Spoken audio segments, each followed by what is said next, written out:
నాకు యాదృచ్ఛికంగా ఒక సంఘటన జరిగిందండి. అది మన స్వామివారి భక్తులందరితో షేర్ చేసుకోవాలనుకుంటున్నాను. అందులో ఒకటి ఏంటంటే, ఒకరోజు అనుకోకుండా నేను సింహాచల క్షేత్రానికి స్వామివారి దర్శనం కోసం వెళ్తున్నానన్నమాట. అయితే ఏమైందంటే, నేను అప్పటికి చాలా మార్లు ఆ స్వామివారి దర్శనానికి వెళ్ళాను. ప్రతిసారి చాలా మడిగా స్నానం చేసి, అంటే కడుపు ఏ ఉపవాసంతో లేదా ఎలా ఉపవాసంతో మెట్లెక్కినా సరే నాకు ఏ రోజు ఓపిక నశించలేదు. ఏ రోజు ఏ ఇబ్బంది కలగలేదు. కాకపోతే ఒకసారి మాత్రం నేను స్వామివారి దగ్గరికి నడుచుకుని వెళ్దామని మొదలుపెట్టాను. మెట్లు ఎక్కడం మొదలుపెట్టాను. అంతకంటే ముందు నేను చేసిన పొరపాటు ఏంటంటే, మలమూత్రానికి వెళ్ళాను. మలమూత్రానికి వెళ్ళి కాళ్ళు కడుక్కోకుండా ఏమవుద్దులే అని ఒక నిర్లక్ష్యంతో నేను మెట్ల మార్గం గుండా మెట్లు ఎక్కడం మొదలుపెట్టాను. అయితే కనీసం ఒక 50 మెట్లు కూడా ఎక్కలేదండి.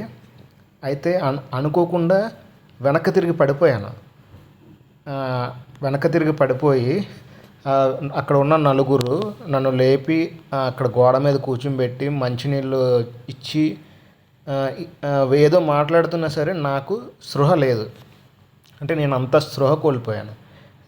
అయితే నేను అనుకున్నాను, ఎందుకు ఇలా జరిగింది? ఎన్నిసార్లు నేను ఏం తినకుండా వచ్చినా సరే నాకు ఎప్పుడు ఏమి జరగలేదు. కానీ ఈరోజు కడుపుకి తిన్నాను, శుభ్రంగా ఉన్నాను, బాగున్నాను, అన్నీ బాగున్నా సరే ఎందుకు ఇలా కళ్ళు తిరిగినాయి, ఎందుకు ఇలా పడిపోయాను వెనక్కి అనుకున్నాను. అయితే ఒకరోజు చాగంటి గారు చెప్పిన ఒక వీడియో నాకు వెంటనే దొరికిందండి. అందులో దొరికింది ఏంటంటే, ఇలా నరసింహస్వామి వారి దగ్గరికి వెళ్ళేటప్పుడు ఇలా మలమూత్రణ చేసుకొని కాళ్ళు కడగకుండా వెళ్తే ఆయన దర్శనం ఇవ్వరంట, వెనక్కి తోసేస్తారంట. కానీ అది యాజ్ ఇట్ ఈజ్ ఆయన చెప్పినట్టు నాకు అనిపించిందండి. అంటే ఎట్లా పడిపోయానంటే, వెనక్కి ఎవరో తోసేస్తే ఎలా పడిపోతామో అలా అలా వెనక్కి తిరిగి పడిపోయాను. ఇంకా ఆ రోజు నాకు దర్శనం కలగలేదండి. అప్పుడు అనుకున్నాను, ఎందుకు ఇలా జరిగింది, ఎందుకు ఇలా జరిగిందని. సో దీనివల్ల మనకి తెలిసింది ఏంటంటే, ఆ క్షేత్రంలో ఆ స్వామివారు ఉన్నారు.